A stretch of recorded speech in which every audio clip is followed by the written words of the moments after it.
শাসকদের বড় বড় দস্তরখানে খাসির পিঠা দুম্বার ঘোড়া এখনো পাওয়া যায়, পেপসি কোকা-কোলা পাওয়া যায়, ফিলিস্তিনিদের রক্ত তাদেরকে জাগাইতে পারে নাই।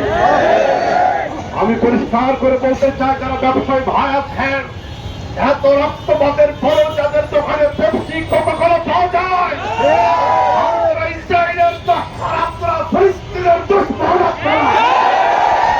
প্রত্যেকটি পেপসি কোকা-কোলার বোতলে ফিলিস্তিনের রক্তের গন্ধ আছে। আমি তো বলি, এখন যারা পেপসি কোকা-কোলা ছাড়তে পারেন নাই, একটা পোকা আপনার দোকানে এসেও করা দরকার। ইসরায়েলের ভবনা খাতে আপনার পরিবার টুকরা সন্তান যদি মারা যেত, আপনি বুঝতেন সন্তান হারানোর ব্যথা কত বেশি। রহমতকারীদের দীপ্ত কণ্ঠে শপথ করতে হবে, কাফের বেঈমানদের কোনো ভাগ্য আমরা গ্রহণ করবো না, মৃত্যু পর্যন্ত পেপসি কোকা-কোলা হাতে দিব না।